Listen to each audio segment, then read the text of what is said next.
Cartoons, the animated frontier. These are the voyages of the Cellcast podcast.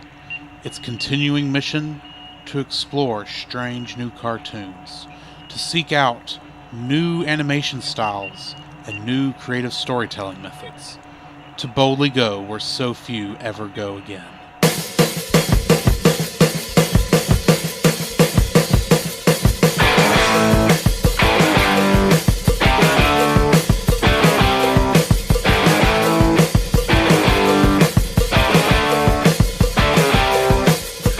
Welcome to another episode of the Cellcast. Joining me today is a man who's making waffles. Welcome, Jacob. Waffles, laddie? Waffles? Really? Indeed. Aye. Why, thank you. I'd like to introduce our co-host. A man who is a one-of-a-kind knight. Welcome, Drew. Yeah, that's one way to put it. I have been feeling a little gassy, though. Yeah, those are never fun days, are they? Nah. And better out than in, I always say. Okay, yes. You're not going to react to that one. We'll move on. Yes, sorry. Something distracted me for a moment. Okay. Okay. How are you doing, Jacob? I am doing very well. Very well. It's been a very interesting day. Well, first, for those who are watching, tomorrow is St. Patrick's Day, so happy St. Patrick's Day. Mm-hmm. If you want a bit of humor concerning St. Patrick's Day, go check out the YouTube channel Lutheran Satire and looking for their St. Patrick. St. Patrick's bad analogies. Bad analogies. Very good, very funny. It gives you a little more history about what St. Patrick's Day is all about. And ironically, it includes reference to Voltron. Yes, of all things. I've been doing pretty good. I had a little bit of a hiccup on Sunday. I had a full blown asthma attack from I forgot about that. So what happened was that we're eating lunch at church. Potluck of all things, potluck. And someone mentioned something. I won't go into it, but it's a very running gag now. And so I chuckle at it, and I have this tendency of laughing hysterically, veins popping out of my head. You may have seen it in some of our live streams. So I was rolled over, laughing my head off, and just people kept on and on because it's funny watching people laugh their heads off. Right. Well, I get up and I'm short of breath. And it's okay. It'll calm down. Well, sure enough, it didn't. So I'm sitting there wheezing my head off. I can't breathe properly. And praise the Lord for Ashley Cryer, who stepped in the nick of time and allowed me to use her rescue inhaler and allow to use a Young Living oil called Breathe Again, which works incredibly well. And so I spent the next 3.5 hours on a couch sipping on Mountain Dew and watching YouTube. Could have been a lot worse. Oh, it could have been a lot worse. I could have been sent to the hospital. So I had that and be like, that was Sunday. Now this is Tuesday. Mm-hmm. So I just want to give a huge shout out to a former classmate of mine, Victoria Gray. I was getting off work. I was getting off work today, and off at 4:00 and like 6:00 as usual. So I get off 6:30 for that matter. Yeah, one of those.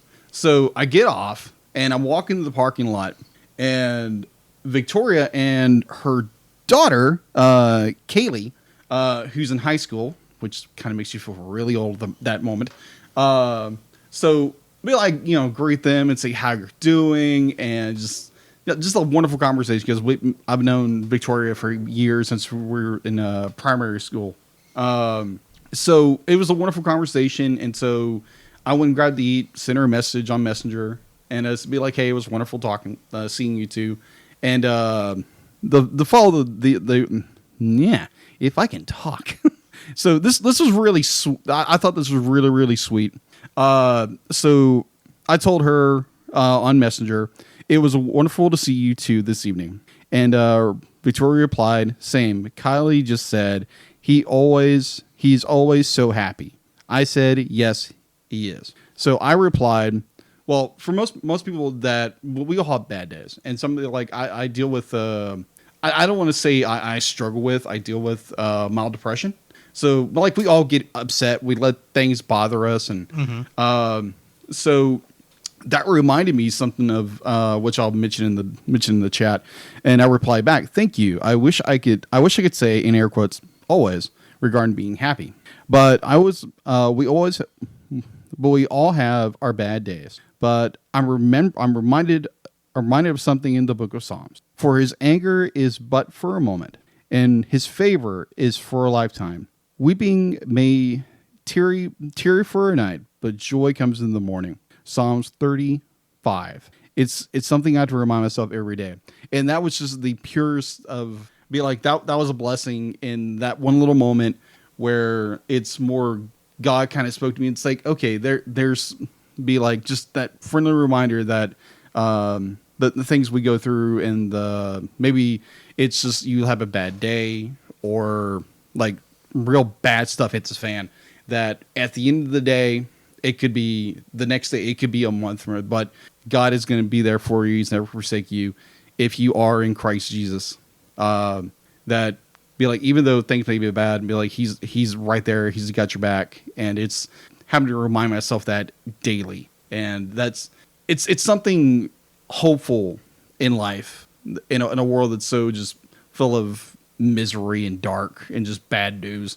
It's always wonderful to know that you have a Savior that is going to have your back no matter what. So yeah, that's been my day, my morning, my week so far. I know that was long, but Okay. all right. How's your week been? Nothing that makes me quote scripture. Hey, No, I'm just messing with you, dude. I know. No, it's just been, I'm still doing the long weeks at work. So it's been work, come home, rest, edit, work. Seems to be a lot of what I've been doing recently. Yeah. So, and then of course watching stuff from time to time. So, yeah. Okay, excellent. So, Jacob, what have you been watching? What have I been watching? Well, a lot of YouTube. When I was a channel I love watching. It's called Retro Blasters on YouTube. If you like vintage toys and just how they work, and some very interesting commentary on Hasbro and those kind of companies. It's really insightful. It's really good. Just talking about toys. And there again, I like to, hint, I buy toys. So I watched that. Obviously I watched their film. And what was that show that we watched that chases? Oh, Rune Knight. Rune Knight, yeah. Rune Soldier. Rune Soldier, yes. Yeah, Rune Soldier. Knight's something else. Yeah, Rune Soldier is from like the early 2000s, the anime, and it is hysterical. It's worth a watch. Great timing. Oh yeah, great timing. Other than that, I think I've tried to watch a little more Thundercats. Mm-hmm. I did a little rearranging of my apartment. Sometimes you need to do that. And next time that happens, I'll definitely let you know. Yeah, you better. I understand wanting to rearrange. Yeah. You shouldn't try to hurt yourself or get you in a position where you will hurt yourself. Yeah. Not if you have somebody next door who can come over and give a hand. At least text me. Okay. Next time I will. All right. So, yeah, that is all I've been watching. How about you? Well, along with Rune Soldier the other night, and of course Lutheran Satire earlier. Oh my gosh! Yes. I've been watching a couple YouTube channels, Vintage Gaming, Modern Vintage Gaming. That's the name of it, and a couple other things here and there. Yeah. Still working my way through Phineas and Ferb. I just got to the season 3 episode, the Phineas and Ferb Christmas special. Mm-hmm. That was an interesting one, even if it was rather cheaply made. But anyway. Okay. And I watched Marvel Assembled, the making of WandaVision. Yeah, I started watching that. That was actually pretty interesting. Okay. I do suggest that if you have definitely do not watch it unless you finished WandaVision. No. They do spoil the ending. They do assume you've watched the whole thing. Yeah. So, yeah, make sure you go back and watch all of WandaVision before you jump into that. Yeah. See how they made it. Yeah. And also, there was something else I watched, but right now I can't think of what it is. You know how that goes. Yeah, that is absolutely. So, yeah. All right. What do we got in the news? All right, so news-wise, let's fire up the... Newsatron? Newsatron. That's a good word. Newsatron. All right, so... Actually, there's a bit of news, actually. All right. Hey, For some reason, my iPad likes to go back to the beginning or back where it was. All right, so in news. Context controls. All right, so Disney's latest outing, Raya and the Last Dragon. Raya, thank you. Anna, moving on. Yeah, exactly. Yeah, Raya and the Last Dragon has made a significant impact on critics and fans, and around the world in theaters and on Disney Plus. Now, Raya's quest will continue on all major digital platforms starting April 2nd, and on 4K Ultra HD, Blu-ray, and DVD on May 18th. It also will include the Disney short Us Again, which is a very good short. So the Oscars are right around the corner for 2021. And here are the nominees for animation. Best animated feature. Best animated feature and best short. Onward, which we reviewed. We reacted to. We reacted to it. We've reacted to 3 of these 5. Yeah. Yes, we have. All right. So we had Onward. I enjoyed. Yes. Over the Moon, which was good. Very good. Personally, it's the one I kind of want to win. Yeah. A Shaun of the Sheep movie, Farmageddon. Haven't watched it. Nope. Soul, Wolfwalkers, which I haven't watched. Yeah. For best shorts, Genius Luca, which apparently is French or one of those.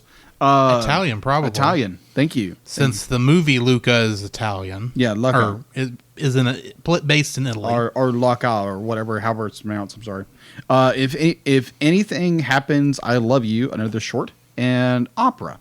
So also coming up, nominees for the 75th ACE Eddie Awards. Let's see. Best editing movies will be The Croons, New Age, Onward, Soul, and Wolfwalkers.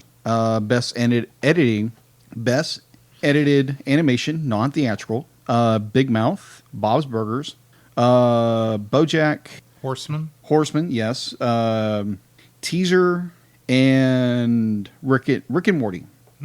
All right, so going into a little more news, which is more. This movie is getting pushed back more and more and more. Minions: The Rise of Gru, not Groot, confused with the Marvel Cinematic Universe character. Gru. Yeah, Gru has been delayed again. They must be having some trouble over there. Yes. Universal, as in Universal Pictures, is pushing back the theatrical release of Illumination Entertainment's animated villain origin story a full year, penciling in its debut on July 1st, 2021, according to THR.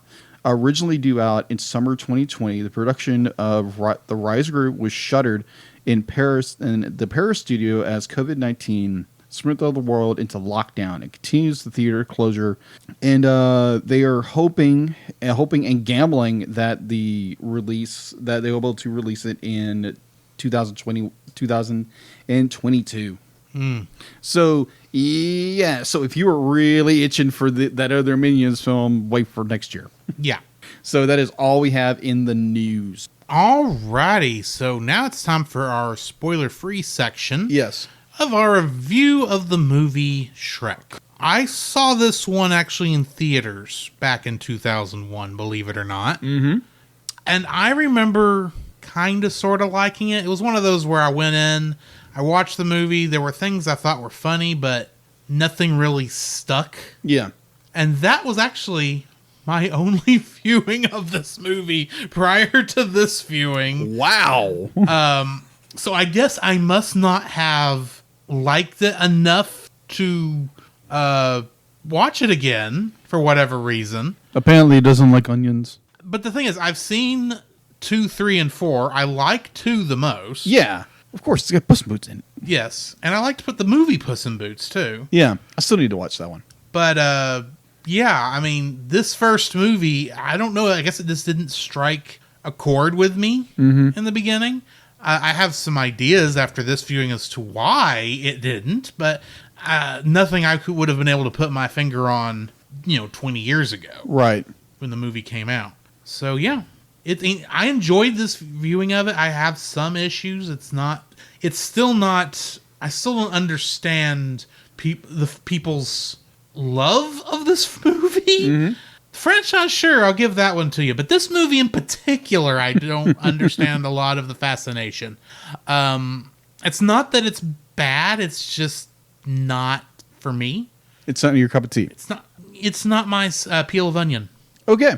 And yeah, I think that's pretty much my thoughts. It's not bad.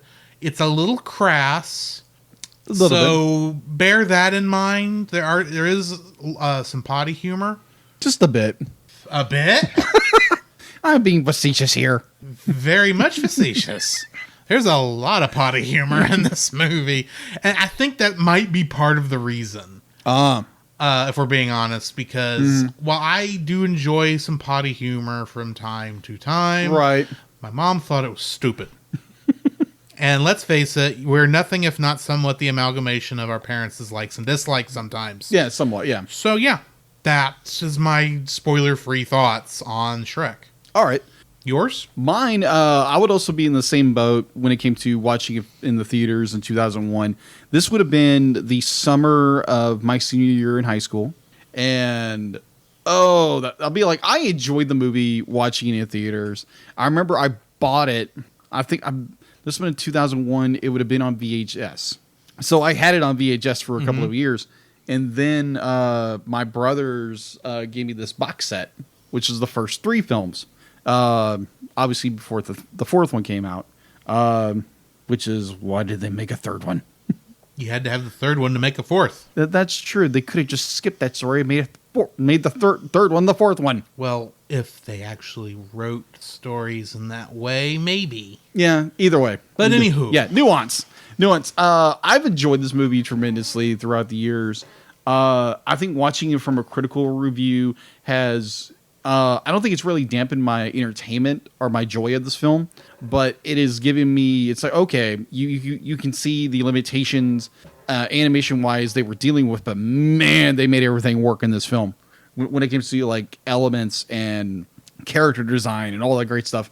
They kind of leave a few things kind of open to maybe a sequel, but they never really truly explain 1 or 2 things, and which kind of bothered me. Other than that, I've enjoyed this movie tremendously, and yeah, I can't wait to get into our spoiler section of this movie. Alrighty.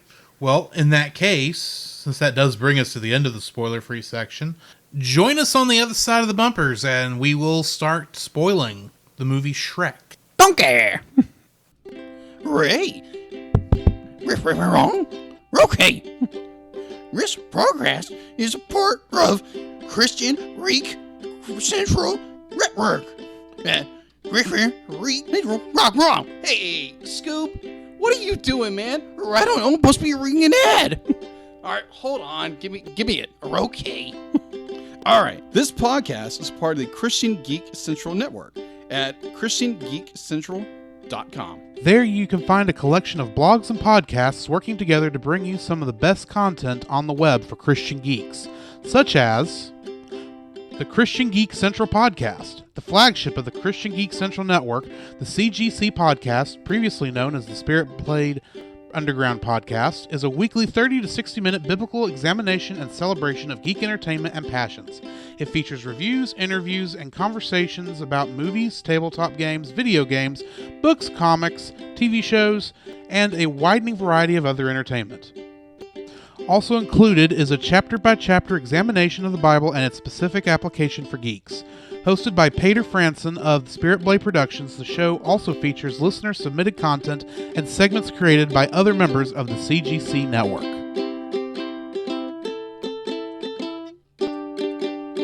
Also, we are a part of Pop Americana, where you can enjoy other shows like Franchise Fatigue. Do you like movies? Of course you do. I bet you even like big movie franchises like Star Wars, the Marvel Cinematic Universe, and Indiana Jones. And obviously, since you listen to us, you must like listening to movie reviews. But what if I were to tell you there is a podcast that reviews film series one movie at a time? You'd like that? Well, then go check out the Franchise Fatigue podcast over on your favorite podcast catcher and listen to James and Gabe give an in-depth analysis and review on every movie in your favorite franchise. Yeah, you can go watch it on Hulu.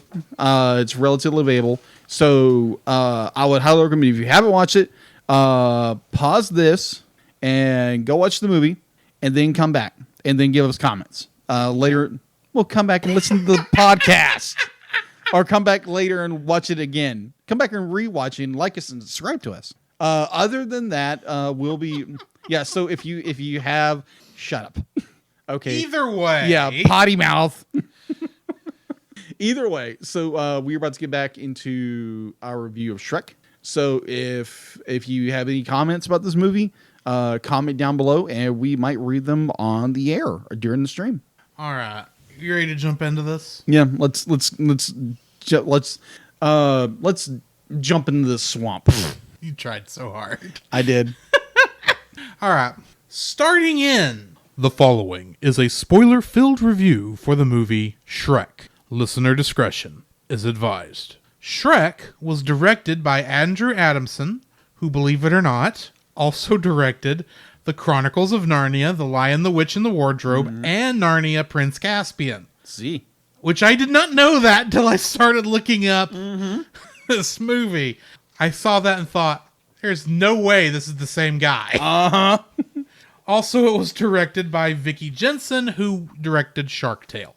That golden movie, Nuggets. Shark Tale. That golden fin. We'll get there when we get there. Yes, we will. The movie was written by Ted Elliott, Terry Rossio, Joe Stillman, Roger S.H. Schulman, Cody Cameron, Chris Miller, and Conrad Vernon, and it was based on the book by William Steig. Getting into the cast, Shrek was played by Mike Myers, who previously, I'm not sure on the timetable because I never watched the Austin Powers movies. Groovy. But he was, of course, Austin Powers and Austin Powers. Donkey was played by Eddie Murphy, who we all know played Mushu in Mulan. Let me. Curious what you're going to say on this next one. Princess Fiona was played by Cameron Diaz, and she played Natalie in Charlie's Angels. I got nothing on that one. Lord Farquaad was played by John Lithgow, and he played George Henderson in Harry and the Hendersons. All I can think of was Third Rock from the Sun. That too. I didn't like the show as a kid. I guarantee I'd probably like it more as an adult, but meh, you want. Yeah. Monsieur Hood was played by Vincent Cassel, and in the movie Black Swan, he played Thomas Leroy. I've not seen the movie, so I don't know how big a character that is. One of the ogre hunters was played by Peter Dennis, who played Pete in The Adventures of Young Indiana Jones, Hollywood Follies. I hate those big snakes, Chuck. I hate them. The other ogre hunter was played by Clive Pierce. He actually had no other acting credits. Really? But do you know what credit he does have? What would that be? He is the host of the HGTV show Designed to Sell. Oh. Such a weird connection, isn't it? Yeah. My mom liked that show, and I remember watching it. It's like, oh, okay. The captain of the guards was played by Jim Cummings, which we all know he played Darkwing Duck. Let's Get Dangerous. Indeed. Baby Bear was played by Bobby Block, and in the television show Malcolm in the Middle, he played Naked 9-Year-Old. Censorship? It's Shrek. We can be a little crass with Shrek. That is true. I thought you said Malcolm in the Middle. It is Malcolm in the Middle. I have not seen this episode. Neither. It's just I saw the words naked 9-year-old and I thought that needs to be mentioned. Yeah, wow, okay. Geppetto and the Magic Mirror were both played by one of the writers, Chris Miller. And he played Kowalski in Madagascar. True. Pinocchio and the Three Pigs were played by another writer, Cody Cameron. And he played the character of Mr. Weenie in Open Season. I believe that's the Dachshund. Okay. Dachshund, sorry. Okay. I have not watched the movies. I just remember seeing it. Anyway. I gotcha. The Old Woman was played by Kathleen Freeman, and she played Sister Mary Stigmata in Blues Brothers. I still haven't seen the movie. Well, she's the nun that kind of sets them on their journey from God, their mission from God. Oh, okay. The gingerbread man was played by Conrad Vernon, and he played Tate McGucket in Gravity Falls. Oh, that's yes, I know who McGuckin is. That's the McGucket you're thinking of. Okay, is this character's father? Oh, okay. He only has one speaking line in the Oh, show. okay. Well, never mind. Or one speak. Yeah, the episode that introduced Old Man McGucket. Yeah. He's one of the fishing park the fishing guys. Oh, okay. But apparently the character's name was Tate McGucket. Interesting. Okay, fascinating. And the dragon, I'm just going to let you guess. Who played the dragon? Oh, I bet you can guess. Well, Jim Cummings is in this movie, so probably... Right, I've already mentioned him, so it's not him. Probably... Who could play a female dragon convincingly? Frank Megatron Welker? Yes! Ladies and gentlemen, characters played by Eddie Murphy and Frank Welker have had babies. Not in this movie, but yes. Oh my gosh. And I can't get that out of my head now. In the television show Hong Kong Phooey, in an episode called The Claw, he played the Claw. Okay. And just going through our Kingdom Hearts connections right quick. Frank Welker, once again, was Dragon here. And Experiment 221 Sparky in Kingdom Hearts. Okay.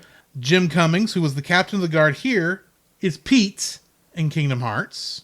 Robert Clotworthy played additional voices in both this movie and Kingdom Hearts. And Tony Pope, who did ADR in Shrek, plays Geppetto in Kingdom Hearts. So that brings me to the end of the Kingdom Hearts connections. All right. Info and stuff? All right. So, info and stuff. It is available on Hulu right now, if you're a subscriber to Hulu.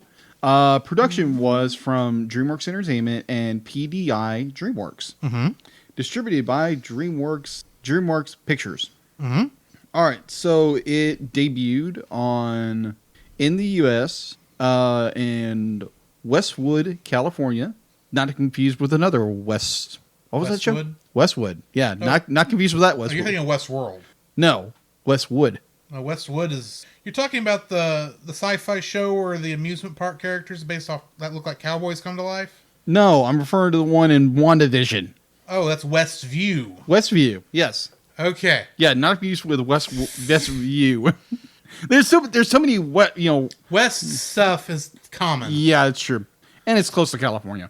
Westview, New Jersey, but let's move on. So now I'm combuffled. All right, so it premiered on April 22nd, 2001 in Westwood, California. On May 12th, 2001 at the Cannes Film Festival in France, and premiered properly to the rest of America on May 16th, 2001. All right, so it had a budget of $60 million approximately. Box office wise, its opening U.S. weekend was $42.3 million. Its U.S. gross was $267.6 million, and its cumulative worldwide gross was $487.8 million. That's a lot of green Fonoga. Yes. All right, so this movie obviously does have a lot more sequels. Obviously, you have two of them. I have two of the sequels. There's technically a fourth one with the title Shrek, and then there's the Puss in Boots spinoff. Yeah, and there's a TV series of that, which is also made by not Netflix. It's on Netflix. It's on Netflix. But DreamWorks made it because DreamWorks has a deal with Netflix that most of their shows go straight there. Mm-hmm. So yeah, you can watch this basically anywhere now, and it's a Hallmark. It's a Hallmark.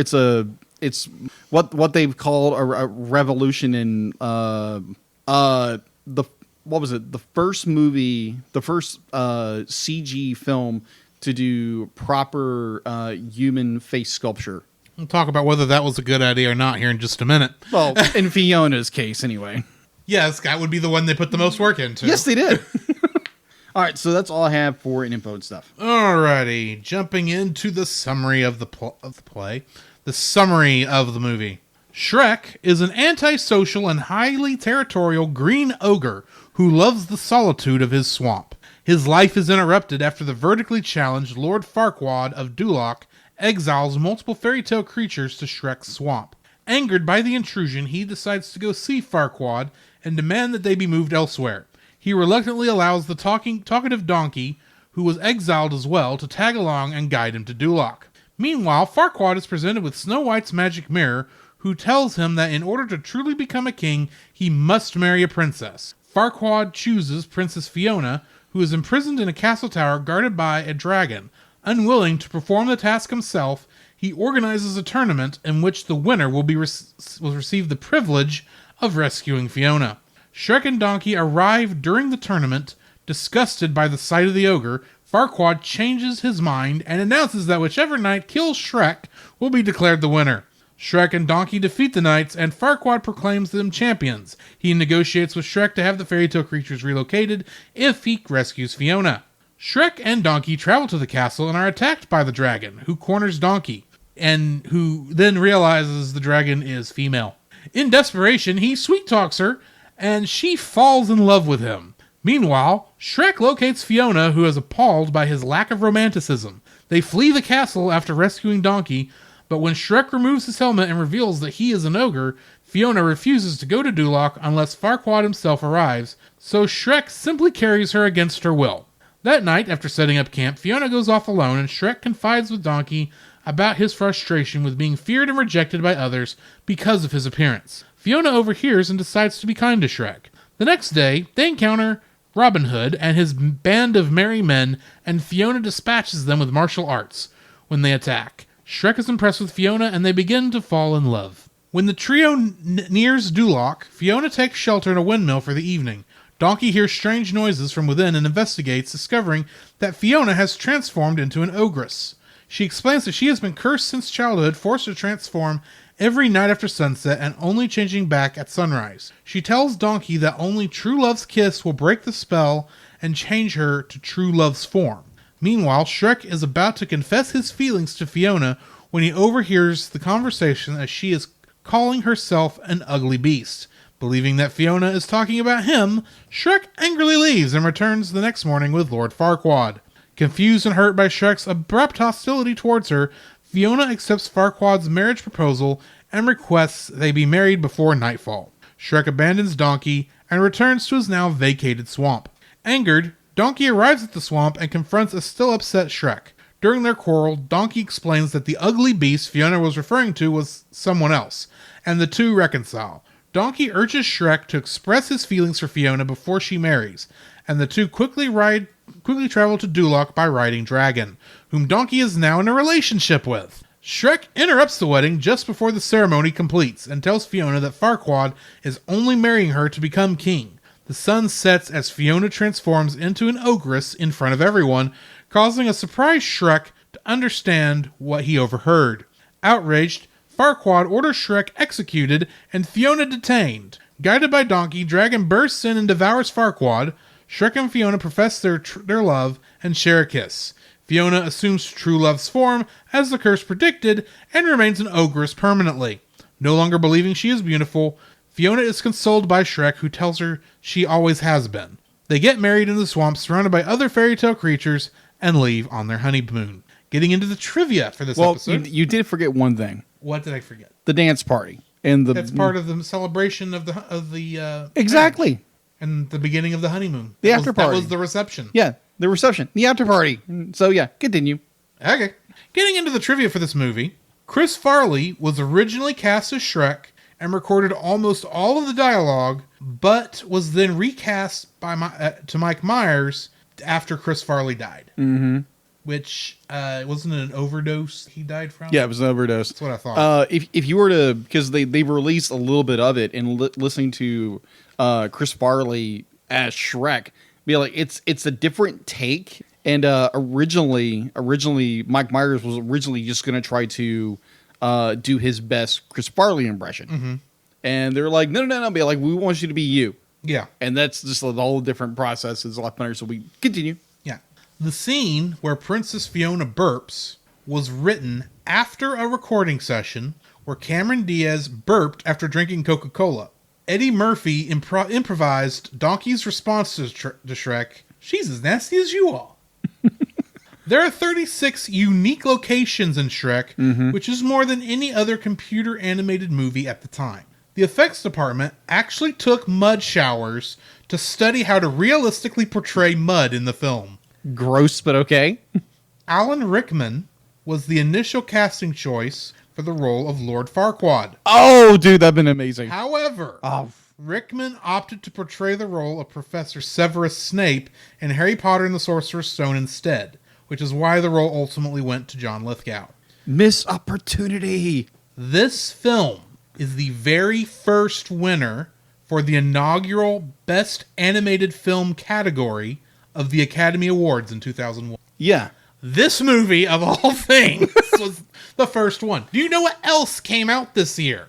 Wasn't The year this came out. I'll give you a hint. We've reviewed the movie. Oh, yeah. Monsters, Inc. Yes, this Monsters, Inc. lost to Shrek, which I find strange, personally. But Well, they're both about monsters. that's true. Weird how that happens. Sure. Also, in 2020, Okay. Shrek was placed into the National Film Registry, which is the U.S.'s film registry for registry of films that are considered to be culturally significant or important. Agreed. I'd like to point out that Shrek is in the same category as the Zapruder film, Yeah. as Citizen Kane. As Star Wars. You don't understand why I'm confused here, do you? No, I find this strange. I find it very funny that you find it strange. I'm just saying, this is a movie that is almost nonstop fart jokes. A movie in which dozens of tiny wooden dolls stick their butts up in the air before changing the line at the last minute to face. And this is Citizen Kane level filmmaking, apparently. Yeah. Just putting that out there. Okay. I recognize I may be tipping my hand a tiny bit. Just a little bit. This is going to be fun. Let's say that. Yes, this will be fun. Bear in mind, I don't hate this movie. It's just, there are other movies I think I would place in the National Film Registry long before Shrek would make it in. Okay. That's all I'm saying. Anyway, Jacob, this was your pick. All You're right. starting off our likes. All right. What's your first like? My first like is the fact that it's a parody and a deconstruction of fairy tales, of classic fairy tales. The fact to be like it's not the knight in shining armor. It's not your typical damsel. It's definitely not your typical villain. It throws everything into a blender, throws everything out, and reassembles everything into a jumble, reblends it, and throws it out there. And I just feel like the fact to be like your hero, your protagonist is an ogre, who in typical fairy tale fashion is normally your villain. You have the princess who's supposed to be, everything nice and sweet and is like the Disney princess. Fiona is not. Right. Fiona is very much the kung fu kicking,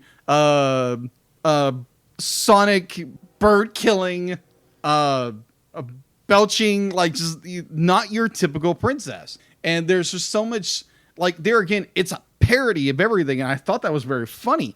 And it threw, when I first watched it, threw Berlou. It's like, wait, what in the world is this? I was like, I like this. And normally I don't like goofy comedies, but it wasn't like so over the top comedy, but it had so much like rich and like fairy tale mix up. It was so wonderful.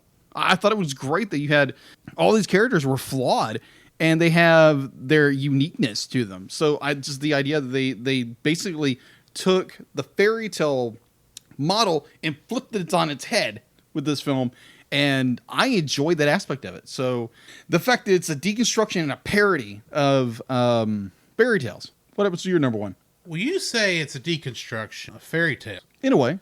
I would like to point out that it's really more of a deconstruction and parody of the entire Walt Disney Corporation. I would agree with you on that. Because here's the thing. We get Snow White, Cinderella. We don't get Sleeping Beauty, I just realized. But I think she's in another movie. She is. I think she's in 3. Yeah. Because all of them are in 3, I think. Yeah, they are. But that's beside the point. Right. You get Disneyland. Pretty much. Including It's a Small World in a strange way. You do. I agree with you on that. Yeah. Like you said, you've got your... It does put the fairy tale and Disney storytelling style on its head. It does. With the monster being the hero, the princess not being your stereotypical princess, the knight in shining armor that literally was polished is the villain, which we'll get into more of that when we get around to Shrek 2. But I mean, all that stuff is funny. I especially along with I almost forgot Pinocchio being in this. Yes, and Tinkerbell and Peter Pan. Yes, that was some funny stuff there. That it was. But yeah, I enjoyed the fact that this was the DreamWorks guys fresh out of working for Disney, making fun of Disney. Yes, because they have a unique perspective on Disney. Agreed. In many ways. Yeah. So yes, that's my number 1 is the Disney parody. All right. What's your number 2? My number 2 would be, and I think we'll probably hit on those themes beat with this one. The incredible elemental effects in this film are just incredible. I use the term particle effects. Okay. But we'll get to that. Yeah. Well, the particle effects of the film are just spectacular. And to realize this was made in 2001. Yeah. Yeah, be like you have... The amount of fire in this movie yes. is messed up. Yeah. In 2001, Pixar wasn't even trying to do fire like this.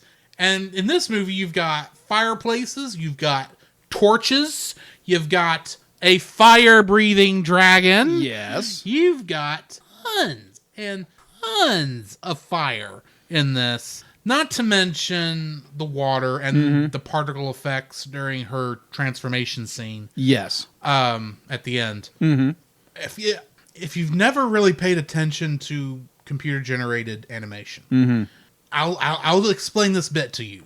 Okay. The hardest thing for computer-generated animation to do is particle effects. Agreed. It is the hardest thing to do because they're small.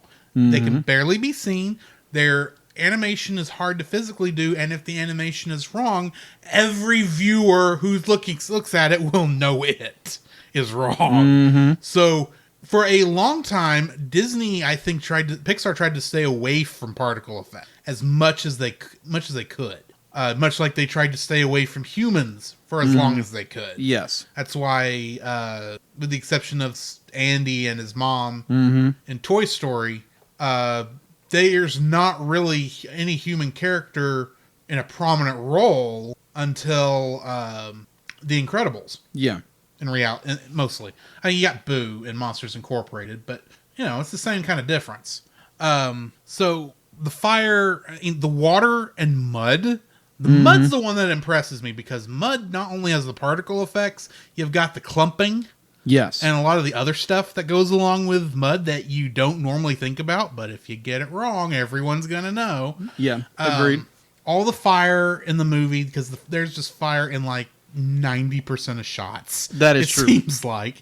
I think one of the things I turned on the director's commentary while I was doing some other editing. Same here.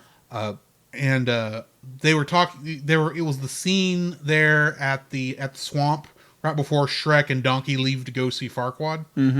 And the directors were talking about how those scenes with all those characters and all the fire effects, were so hard on those computers that it was taking 18 hours to render a single frame. Yes. And I'm thinking, good night. And I thought my computer was slow. But, I mean, it's the amount, because that's the thing with the fire, it almost never animates. It's only recently started getting where fire is starting to look less stylized and more real in 3D animation. Agreed. Nowadays. No, really, the one that's gotten it the most right is the one that's actually had to study it is How to Train Your Dragon. Agreed. Because they've got lots of fire in those movies. Yes, and a lot of water. And a lot of water. So they've pushed that pretty good. They have. For DreamWorks' setup. Agreed. Which I meant to mention this when I was in trivia, and I forgot, and I just remembered now, so bear with me.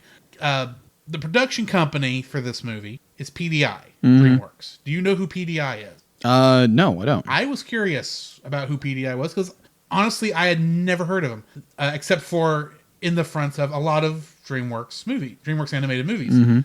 PDI is Pacific Data Images. I think I said that right. Yeah, Pacific Data Images. This was their second movie. Okay. The first one being Ants. Okay. They are owned by DreamWorks. They were owned by DreamWorks, I should say. And Shrek is the only movie they ever won an Academy Award for. None of the other DreamWorks movies they worked on made it.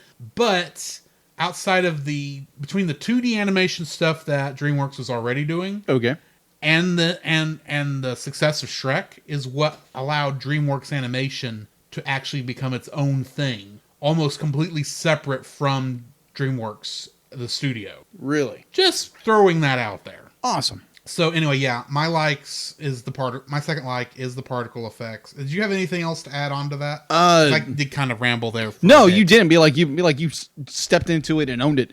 I would definitely agree that the special effects, the particle effects in this movie is spectacular for its time, and it still holds up today. That'd be like some of the fire is a little dated. I'll say. A little bit dated. There's some parts there that do look a bit flat, but mostly it's in the slow scene, like the transition. I mostly saw it in that transition scene when they were moving from the fire in Shrek's swamp to the fire in the castle while she's getting dressed in her wedding gown.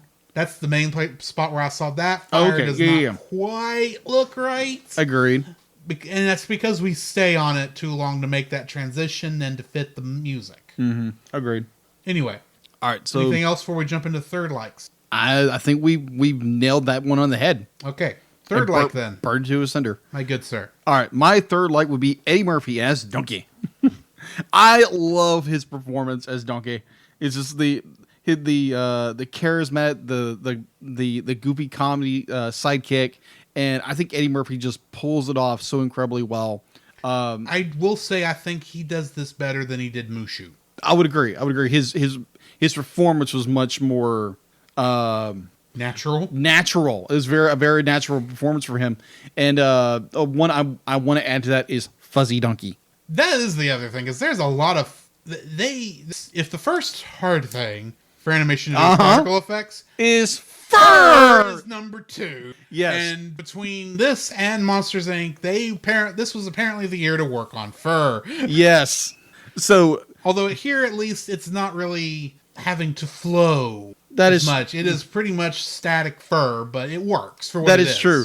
Also, be like, if you follow us on Facebook, you'll see I put a GIF out there about the Fuzzy Donkey, which is hysterical because apparently if you put in the wrong code, like everything goes awry. And apparently for Donkey, he just turns into a big fluffy ball of. If they changed one of the settings wrong? Yeah, they changed one setting. He literally turns to a puffball of Donkey with no ears. And it's hysterical. Be like you hear Eddie Murphy as Donkey, and all you see is his little, to use the lack of a word, very cute little fluffy character walking around. It's hysterical. Quote a character from a movie: "Is it so fluffy you're gonna die?" Yes, that was a bad impression. But moving on. That's a hard impression to get. But either way, Eddie Murphy's performance was so, like you said, genuine in this film, that it fit his natural cadence, his natural comedy, and the fact to be like you have Eddie Murphy and Mike Myers like paired off with each other in this film. It's just gold. And of course, Cameron Diaz is amazing in this film, and everybody else in this movie is amazing. But my third like, and definitely towards the cast, is definitely Eddie Murphy. All right. What is your number 3? My number 3 is the fight scene between Fiona and Monsieur Hood. That was funny. And the thing is, it doesn't just start with her kick. I am including the dance number right before with the river dance. Oh, yes. Because I remember watching this. This is one of the few memories I have of the movie from when I first watched it. Yeah. I remember thinking this is coming straight out of nowhere. I don't know what's going on. Why are they doing this? But then it goes into the whole attack with Fiona kicking him and then the Matrix circle. Yeah. At that same time. And of course she just Panorama shot. notices her hair's out of place, flips into place, then kicks him. Yeah.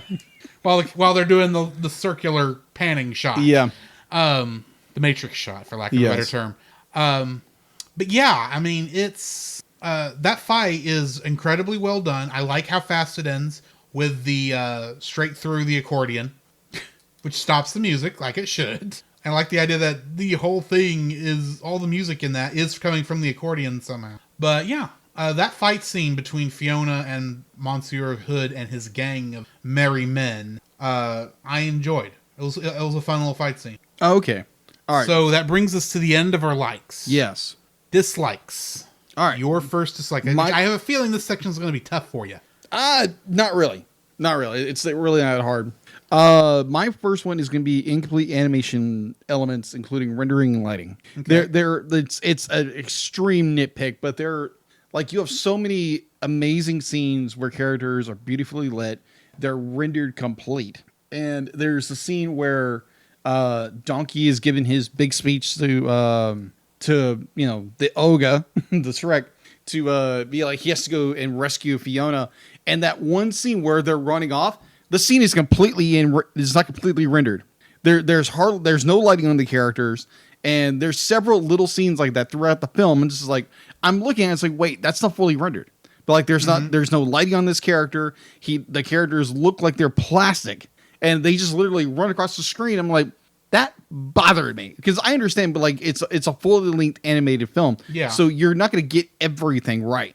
Be like, you're going to have these little foibles and problems with, what's going on technically in some regards.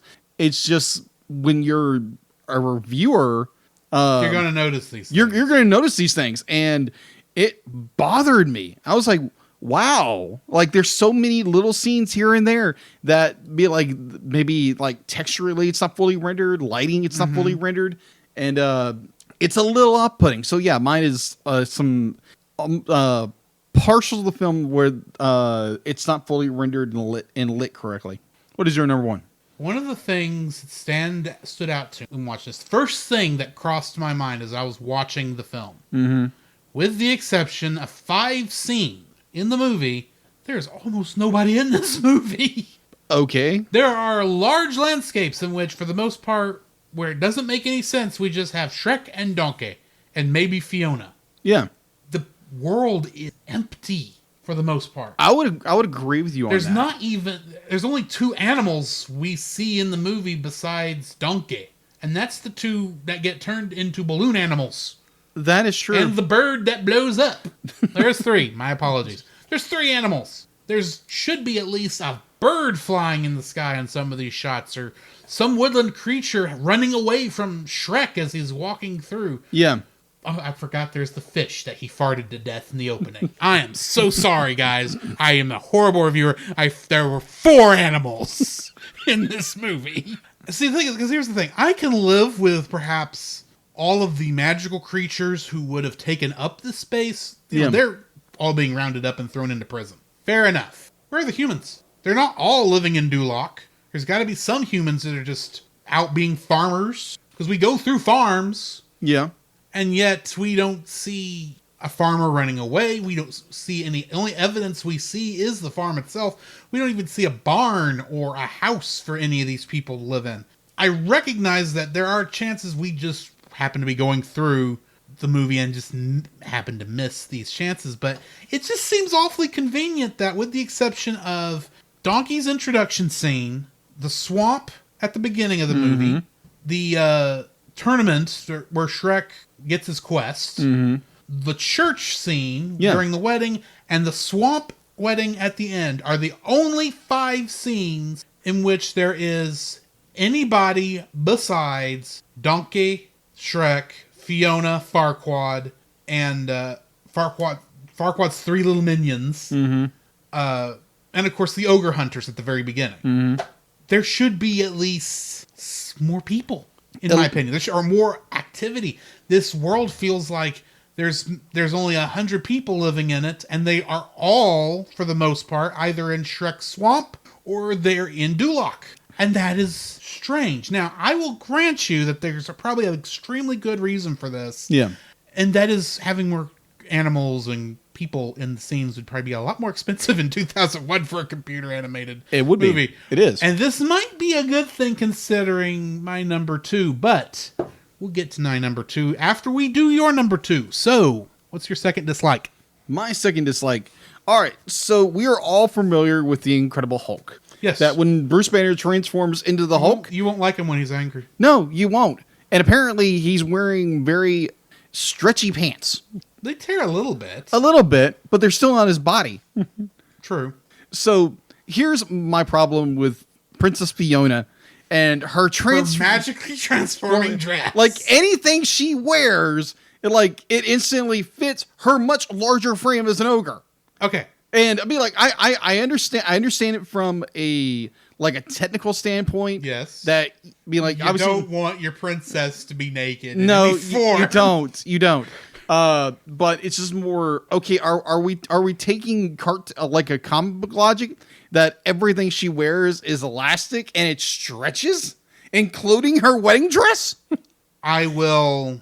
My only defense. Okay. My only defense is that her transformation is always by magic. Magic puts a little bit of that suspension of disbelief in there that possibly the magic could be extremely convenient and allow her whatever clothing she is wearing to expand along with her. Okay. Now, granted, this works a lot better for her standard dress. Yeah. Because you could see that being, something special that her mother and father, who we meet in Shrek 2, could have come up with. The wedding dress, okay, granted, that's a little off-putting, but at the same time, that is essentially her dress, but white. Yeah, pretty much. Amazing how Farquaad knew that. Yeah. And had it designed that way and built in time. Yeah, so just conveniently. In her size. Yeah, exactly. That it's just make sure everything's made in elastic where it stretches. Why would it do that, dear? I don't know. It's helpful. The magic mirror to do that. Yeah, exactly. Because the magic mirror kept trying to tell Farquaad about her little issue. Yeah. But Farquaad would listen. So, yeah. Yeah, I'll get to that in my third dislike. Okay. So so my second dislike is the Fiona's clothing issue. So what is your second dislike? So I said my first dislike was the lack of people in the world. Yes. And I mentioned that might be a good thing. Mm-hmm. The reason I say that is every character in this that is not a main character moves like a marionette. They do. And the only character that should work for is Pinocchio. So true. And that annoys me to high heaven. Okay. There are points in time there where it's like human characters. Well, okay, for the biggest example I can give is the two that are always holding up the cue cards. Oh yeah. They are as stiff as boards. They are. Their arms only move in one direction. Yeah, they do this. If they were to, with the exception of the one that apparently can write awe, if they actually had to move their arms, it would be in robotic movements. Yes, it would. And that annoys me to all get out. Now, granted, like I said earlier, that would be a lot more expensive to try and get accurate movements. They were probably on a tight deadline and a budget, and that's why these characters only appear in 5 scenes total. But it does annoy me that these people are so wooden. And Pinocchio, and I'll even say Gingy, are the only two who should get away with stiff movements. Considering one's a cookie and the other is a puppet. There we go. Or a marionette. Very true. But anyway. Oh, gosh. All right, so... What is your third? My third. We're going back to Fiona. You just have all sorts of problems with Fiona. Well, it's not really her. It's her It's her wardrobe. Royal wardrobe. Yeah, exactly. I can't say that. That's a tongue twister. I'll let that one slide. Yes. Her wardrobe functionality, let's say that, and her origin. Her origin is so confusing at points. There's points where she says that I was cursed as a baby. I was cursed as a baby. And there's another point at the very end of the film says I was born this way. So which is it? Be like there's a deleted scene where it says, "Oh, I was born this way," and they say I was born this way at the very end of the film. But when Fiona is explaining her origin to Donkey, she explains it as be like this was a curse put on me as a child or as a very young child, and that's I believe the curse angle is what Shrek 2 goes. Yeah, I think so. Because be like there's a lot more confusion with why, and there's the. Be like there's I'll put it my only defense for okay this. She may have had that curse placed on her as a child, same vein that Sleeping Beauty's curse was placed on her as a child, where it's so close to birth. Yeah, might as well be from birth. Yeah, I would agree with you on that. That's a good point. But actually, if I remember correctly, and it has been a long time since I've seen Shrek 2, just not as long as Shrek 1. Yeah. That's impossible. But if I remember correctly, it is kind of both. Yeah, it is kind of both, but it's just so weird. Just to be like, okay, so I understand you want to do like this more origins thing, but and then it's be like so confusing. It's like this be like it was placed upon me, or I was born an ogre. Well, from what I remember, both are technically correct. Yeah, which is because her mom and the Frog Prince. That's so true. Like I said, it's been a while, so I don't remember if they actually go into that. I know that it was the fairy godmother who quote unquote put the curse on her. That's true. But I want to say it's because the idea, the way it was sold, is she was an ogress. Then the curse would allow her to be a human during the day, and whenever the fairy godmother's deadbeat son finally got around to taking care of his job that he was supposed to take care of, it should have made her permanently become human. Yeah, that wasn't true love's kiss. Yeah, we'll get there when we get there. I had to jump into Shrek 2 spoilers to explain my thought. Yes, I agree. In defense, I agree. But I'll also admit that might be a retcon. Yeah, I think it is a retcon, honestly. And also the fact her transformation. Her transformation is so okay. So she transformed at night. She can only transform at night. So. Like the fact that she is so worried at sunset the first time is like, I need a place to stay now.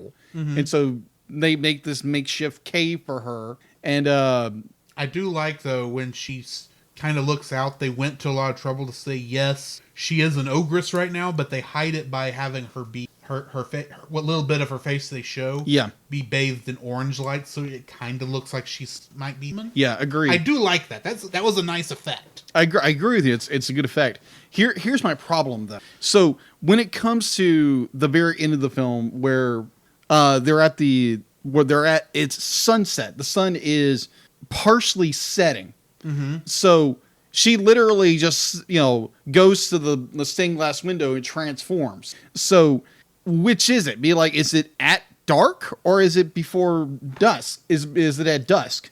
That's my problem with it because let me finish. Go ahead. So be like, you have that scene where it's at dusk. And she's like, I have to have a place to stay now. But then you take that scene at the very end where she transforms at dusk. Okay. So that's just my royal confusion. It's like, okay, what is it? There are 3 times in which she transforms. Yes. First in the cave. Yes. Second in the windmill. Yes. Third in the church. Yes. She is so quickly wanting to get into the cave in the first. It's very obvious we're getting in there before the transformation even has a chance to start. Yes. The second one, though, at the windmill, if I remember correctly, and admittedly, I do need to go back and watch the scene to be absolutely sure I'm right about this. Yes. I believe she is still not transformed while at sunset because the sun has not fully set yet. It's not dark. It's when the sun would go below the horizon. Right. And if I'm thinking correctly, the sun does not go below the horizon in the church scene. No, it doesn't. At all. No, it doesn't. Which is confusing. Yes. But it should that's my be. point. They should have had the sun actually set. Agreed. And then the transformation would have made sense, unless at that time of day she has some sense of control over transformations. So she could do it early, she could do it late. She did grow up with this curse, so she may know some nuances about it. But I'm also rationalizing with all this that I'm saying. That's not clear in the movie and should have been made clear. At the same time, it was a pretty shot. Agreed. It was great. It's a great shot, but from a logical standpoint, I follow what you're saying. Yes. It was like, okay, so either A, like you said, A, she can do it willingly, or B, be like, oh, we just need to make a really nice shot. And just, forget continuity of how you're doing this, and just make a nice, pretty shot. What they should have done, if they want to keep the pretty shot, have the sunset at the windmill, which is the one that's the problem here. Yeah. Have it be a little sooner in the day, for lack of a better term. Yeah. Maybe it's just turning orange and she is dangerously close to turning. Maybe show her starting to transform into the ogress in minute ways that Shrek and Donkey aren't going to notice, but because we have the magic of the camera, we can see stuff. Maybe do it that way, because that would be a good way to actually show it without showing it. Right. But that's not what they did. No, it's not. So there again, it's the inconsistency of how her transformation works. And that very last scene is so baffling and confusing. It's almost like, okay, like you said before, does she have quasi control over this? Or is it we need her to transform in this way, minus let's throw away all the continuity we've built up just to get just to build this nice shot and build this nice reveal to everybody else that she's an ogress. Okay. Yeah. So that's my number 3. Just this, it's that technical hiccup with this movie is her transformation period is so just baffling. Yeah, we can logically break it up. Yeah. I will say I was finite it, but along with that scene, because this is not my number 3 dislike, I'm just throwing this in there. I wish we could have gotten more of a visual transformation than what we got, because man, they hide her behind that light quickly. Yeah, they do. So that you can't see the model change out. Yeah, that's true. That's another one. I know that would have been maybe a touch more than they could probably do in 2001. But I wish we could have gotten a little something, even if it was cartoonish. Agreed. But, oh well. Yeah. So yeah, my number 3 is, transformation in general. Yes. What is your number 3? This movie reminded me of another, what I consider to be a much better movie. Okay. Allow me to explain. Okay. I don't know if you've actually gotten a chance to see this, but you may not know what I'm talking about. Okay. But we are following the story of a princess who, the princess is probably the only difference in the two stories. Okay. I'll say that. Her hero, it would under most circumstances be considered a villain. She is having to marry a prince, and the prince is only doing it for means of convenience. Very true. She has to fall in love with the hero, of course, and while the fencer doesn't show up until the second movie, you could claim the hero and the giant are the same guy. Oh. There's not a 6-fingered man, but... Princess Bride. Yes! The ending is almost straight out of Princess Bride. To the point where the marriage happens, and they have to come up with a rationalization as to why they're not married. Of course, in this case, it's because the groom got ate by a dragon. Yeah. Well, technically, he didn't. He got swallowed by a dragon. He didn't get eaten. Still, he's dead. He may have got spit up. You never know. Farquaad is dead. Let's just leave it at that. Unless he's going to come back for Shrek 5, which is in production. I thought they were rebooting it. We don't know. Yeah, there's this little... They've been quiet. They have. Well, COVID can do that. And technically, John Lithgow could show up. I don't know. I mean, he's still around. Yeah. If they is a full reboot, maybe they could explain some of this stuff a little better. Right. But this is so close to Princess Bride, it annoys me. Agreed. Because I do consider Princess Bride to be a much better movie than Shrek. Even though I saw Shrek first, technically, Okay. I just have better memories of Princess Bride. Princess Bride, I concur with you on that. Same way. Princess Bride, I think is funnier. Yeah. While its jokes it is more lighthearted, it's not a pure comedy. Yeah. When they do have jokes, they land far better than some of the jokes in this movie land. Mm-hmm. I'm mainly thinking of his, the castle's big and all, but what about the location? Yeah. It's like, not that funny. No. And yet y'all tried to make it funny. It's just... It was a bad dry humor. It was a bad... It doesn't work a lot of the times, whereas Princess Bride, I can't think of a joke that doesn't work. That is true. In reality. It's so I'd be like you paralleled Shrek and Princess Bride. There are a lot that it's not exact. No, granted, it's not. Yeah. But we are in a fictional kingdom with a princess. That's true. Who has to marry a prince, who the only reason the prince is marrying her is because it's required for convenience on the prince's sake. And the hero would typically in another story be considered the villain. That is true. And it's all saved by true love. First off, I'm not going to say that Shrek is bad because it's copying Princess Bride. Okay. But I won't even say that's the primary reason I'm not as big a fan of Shrek as I am of Princess Bride. Okay. All I'm saying is, when you see the reflection of something through a dirty mirror, you don't like the reflection in the dirty mirror. Okay. And let's face it, Shrek is very dirty. Yeah, well, he is an ogre. He's an ogre. So, and honestly, I think that's what it is. I see potential for greatness because I'm seeing essentially the elements of Princess Bride. Yeah. But it never quite gets there because it just does a lot of the things it's doing doesn't work, and the fact that the animation, while impressive for 2001, does not hold up that well. Okay. In 2021, a lot of it does, but there's a lot of it that doesn't. Agreed. But yeah, it's just.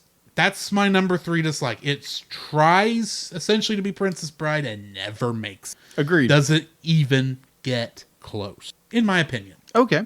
Well, I'd be like, it's a good parallel. It's a good parallel to bring those two.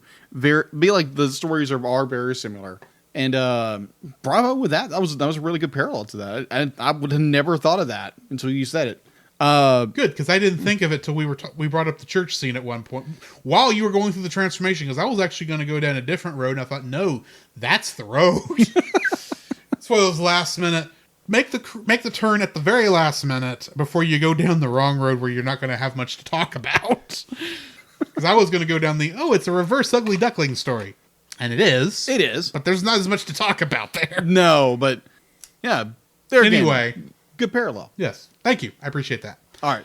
Ratings for this movie. We have reached the end of our likes and dislikes. Yes. We need to rate this thing on a scale from 1 to 10, Jacob. Where do you rate this movie? For how much I've, gone in and ripped into the transformation of our princess character, I'm still going to give it an 8. Okay. I still love this film. I have fond memories of watching this in theaters and being absolutely blown away by it because I still have the ticket stub to this film. Because I keep all my stubs for some reason. How faded are they? Faded, very faded. But I can still read. It says Shrek. Okay. But like it has incredible story. It has there again flawed characters. It is a parody, and it is like you said, it's a Disney parody, and it's a deconstruction of Disney a Disney stiche. But it's a wonderful story. I don't think it's as good as the sequel, but we will review that at a later date. At a later date, we'll get there when we get there. Exactly, and I can't wait for Puss in Boots. Indeed. Other than that, I thoroughly enjoyed this movie to death. I wouldn't say it's one of those films I watch every year, but it's close. It's just when I'm wanting to watch something that's funny and has a very entertaining story and funny characters. Yeah, it's what I throw in. All right. What's yours? Score. You might think that I'm just going to total this thing down at like 1 or 2 based on a lot of the stuff I've said. Yeah. Would you be surprised if I gave it a 6? Oh, jaw has literally dropped to the floor. Because there are a lot of things in here that are good. Yeah. Most of what I don't like outside of what I consider the 2 technical aspects. Yeah. The lack of people in the marionette movement of everyone but Pinocchio, because it works with Pinocchio. For the most part, I am looking at this as this movie just does not fit my taste. All right. If you want to get right down to it, this movie was not made for me. There's nothing here that really draws me in. I can recognize all the good technical stuff it does. A lot of the comedy works. It's just not a movie for me. So, yeah, I can't fail it completely, but I can give it a 6 and be happy with a 6 for this movie. All right. So, that brings us to the end of another movie. Yes. Another review. Mm-hmm. Which means we got to announce our next movie. Yes. Ironically, this next movie, our hero is again green. Yes. And he falls in love with, and he does have a little bit of a loving relationship with a girl who could be described as a pig. Yeah, it's true. Just don't tell her that to her face. Yes, that would be wise. And ironically, this movie takes place on the British Isles, which one could make the claim that Shrek takes place on a version of the British Isles. True. And I know you've looked on there and you already know what yeah, it is. Yeah, it's like, okay, just say it. The Great Muppet Caper. Uh-huh. I have been looking forward to this one because this one might be my favorite Muppet movie. Okay. Outside of Muppet Christmas Carol. Alrighty. But of the original trilogy, this one is my favorite, I think. All right. Join us next time for The Great Muppet Caper. Oh, yeah, this has been Drew. This is Jacob. And we'll catch you in the next frame. We'll catch him red-handed. What color are their hands now? Come, Jacob, we must prepare for next week. Prepare for what, Drew? The same thing we do every week, Jacob. Record a podcast! Oh, boy. Come, Jacob, we must prepare for next week. Prepare for what, Drew? The same thing we do every week, Jacob. Record a podcast! Oh, boy. Come, Jacob, we must prepare for next week. Prepare for what, Drew? The same thing we do every week, Jacob. Record a podcast! Oh, boy. So where can they find you, Jacob? You can find me on Facebook at Jacob B. Heron, also on Facebook at Jacob's Daily Art Corner, where I try to draw each and every day. I don't get to it as often as I like, but join me there. Also, you can find me on Instagram at Jacob B. Heron, on Twitter at Jacob Heron, and Letterboxd at Jacob Heron. So where can they find you, Drew? You can also follow me on Letterboxd at GGeorge759, Facebook as Drew Dodgen, my Facebook page where you can see pictures I've taken at Drew's Photo Bin. You can also follow me on Twitter at GGeorge759. You can email us at thecellcastpodcast@gmail.com. You can also follow us on Twitter at cast_cell. You can follow us on Twitch at twitch.tv/thecellcastgaming. You can also follow us on YouTube at Cellcast, Listen to our podcast on Apple Podcasts, Google Play Podcasts, Stitcher, Spotify, and your favorite podcast directory. You can also listen to us on the Movie of the Week podcast with Jim Heron, where we talk about live action movies. And remember, Cell is a single L.